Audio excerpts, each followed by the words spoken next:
Good evening. Like I say every month, thank you for coming. It's always a pleasure to be here to talk with you about some of the things we've got going on in Clifton Forge. But I want to say something about Mrs. Costel's statement about her love and her being in love with Clifton Forge. And it's the love of Mrs. Costel and people like her and the people in this room. That's the reason that Clifton Forge is still here and still vibrant and still moving forward today. And without the love and support of all of the residents and the people who work together to make it happen, it wouldn't happen. So nothing that we could do, nothing that council could do, nothing that we could do in the town hall would be successful without the love of the citizens and residents of Clifton Forge. So thank you for that.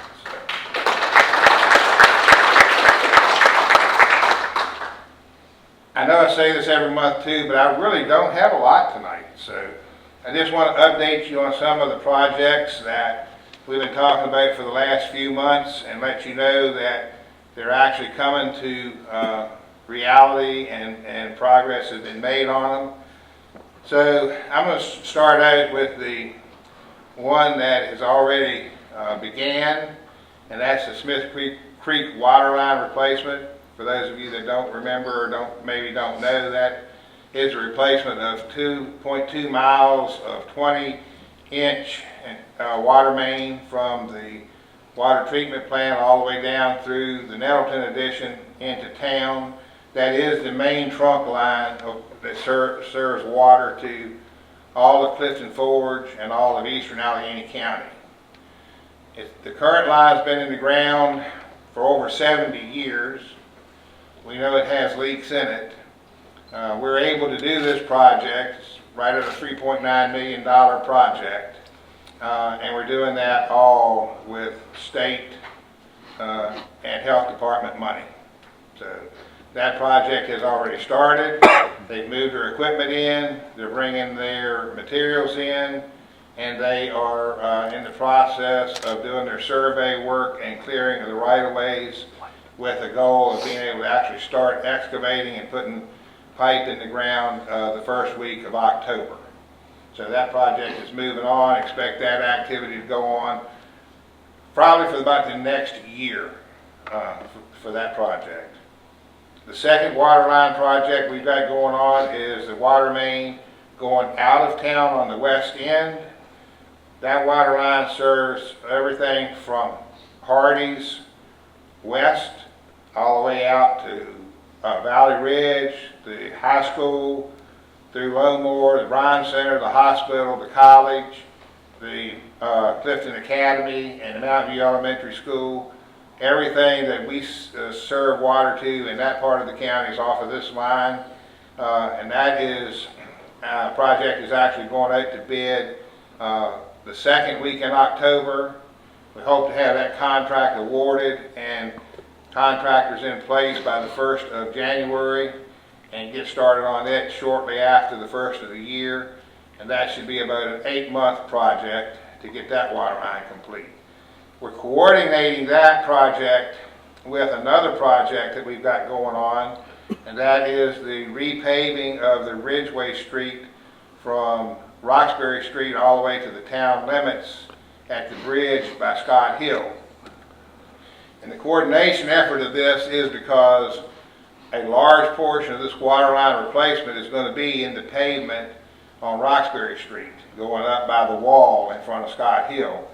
We want to make sure we get the water line in the ground before VDOT comes in with the contractors to do the paving on West Ridgeway Street. West Ridgeway Street is going to be paved on VDOT's money. This is VDOT's State of Good Repair money. It is a project that they funded last year with insufficient funds. They came back this year and upped it. This is a $900,000 project that VDOT is completely funding, and we really had hoped to get it done before the end of this year, but working with the engineers and contractors on the water line replacement In reality, it's probably not going to happen until very early next year. One of the first projects that will be happening once the asphalt plants open back up after the winter months have completed. Some of you have seen our public works crew working on the sidewalk repairs in town. We had a long list of repairs for sidewalk places that tree roots had damaged them and just age had deteriorated it, and really had not had any funding or money available to allocate to that in many, many years. This year we were able to allocate $100,000 of our VDOT maintenance money for right-of-way maintenance to the sidewalks. And because we are fortunate enough to have very skilled people working in our public works department, we have a gentleman working there that is trained in concrete work. So he took the project on, he's been doing it and working forward with it, and in light of that, we've been able to do what we assumed would be more than a $100,000 project for less than $40,000. So that leaves us extra money to put back into other sidewalk repairs or to more pavement repairs as they come up.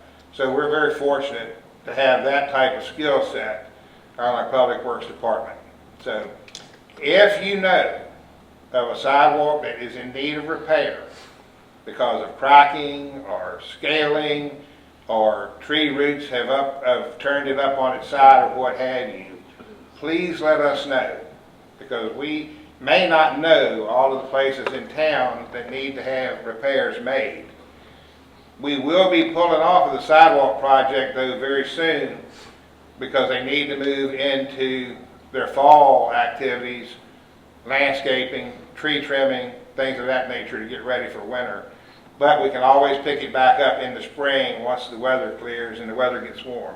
So please let us know, help us with your eyes, and let us know what you see that we haven't seen to fix. We would greatly appreciate that. The other part of Ridgeway Street that's going to be receiving some attention is the Ridgeway Street Bridge, and that's the bridge that spans the gap between the Five Sides building and Lolly's Quilt Shop and the Allegheny building. We have had a plan proposed to us from Mr. Schwartz, who's been inspecting the bridges for us, to put a new deck layer on that bridge to make it a little bit more smooth of a ride, if you will. We can't do any structural repair underneath the bridge because that affects the VDOT classifications for their state of good repair money. So we want to get that to a point where in the next year or so it'll fit into the reimbursement program of the state of good repair funds for VDOT to help us completely replace that bridge. But we do want to do some things to get it ready to make it a smoother ride for everybody that uses that bridge. And that should be happening within the next month or so.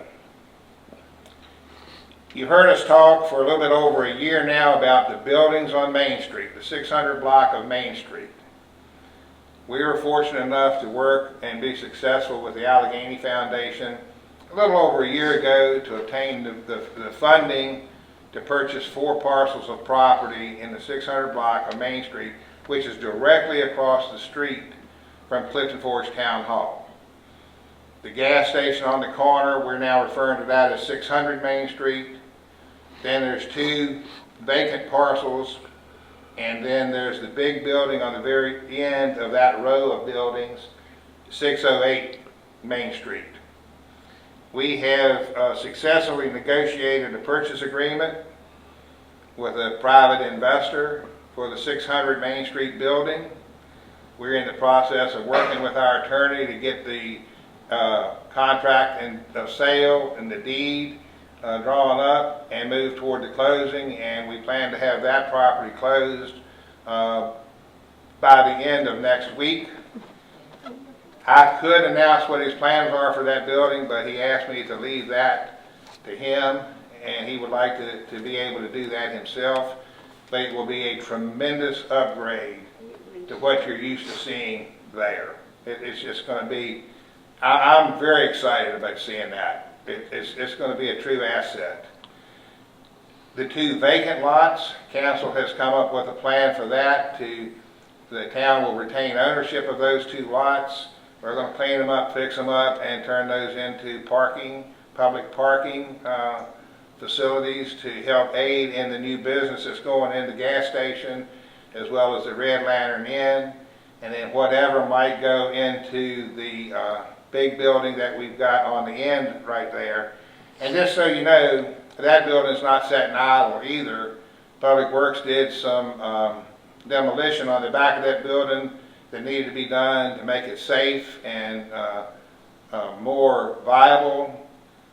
We've taken care of some of the drainage problems on that property, and we're working with the not VDH, but Virginia Housing on a stabilization grant to get a new roof put on that building. So whoever buys that will be moving into a pretty sound and viable building for their future. And we do have a letter of interest already on file for a very well qualified investor for that building. So the beautiful part about this grant from the Allegheny Foundation is, as you may know already, once we sell these properties, we get to retain that grant money. It's $135,500. We get to retain that money so long as we are committed to reinvest that money in other blighted properties in our downtown area. So once we are reimbursed for the purchase of these properties, we're going to move on to the next blighted property, and then the next after that, and the next after that, and whittle away with them slowly but surely, and hopefully by the end of all of this, working with absentee property owners and potential new businesses and small businesses to come in the area and occupy these buildings, we will get all of our blighted buildings downtown full and vibrant again. And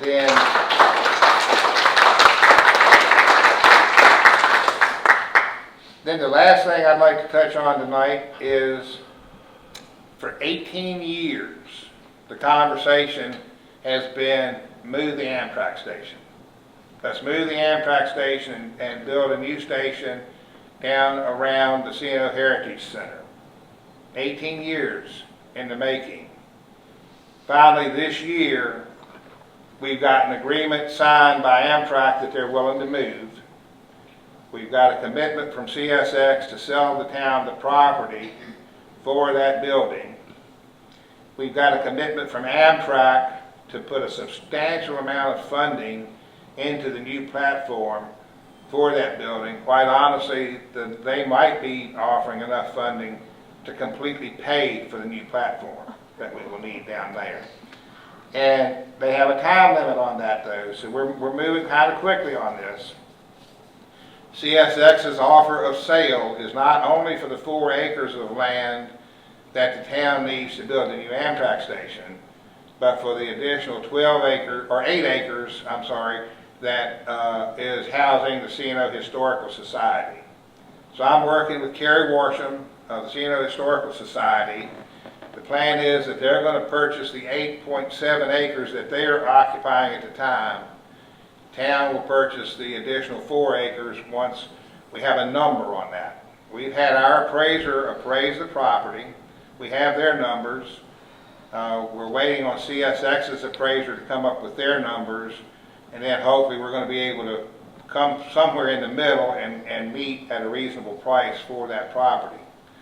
Last week I had the opportunity to meet with Kerry Worsham of the C&O Historical Society, Delegate Terry Austin, his aide Matt, and representatives from the Virginia Passenger Rail Authority and Mary Donnan at the Heritage Center to discuss future plans, funding for this endeavor, and I'll just let you know that there's already been a concept design drawn up of the new concept for the building and welcome center by Hill Studios in Roanoke, and it will be modeled after the bug up here, after the train station in Pikeville, Kentucky. It'll be a historic looking building, very nice. So we're moving forward with that, and that's a project that we want to move quickly on, because quite honestly, we don't want to give CSX too much time to change their mind. You need to strike while that iron is hot. That's just an update on some of the projects we've got going on right now that are getting ready to get started. We have a few more that we're working through the process of finalizing the funding for and design for, and be able to share more of that with you next month at the community gathering meeting in October. So, thank you.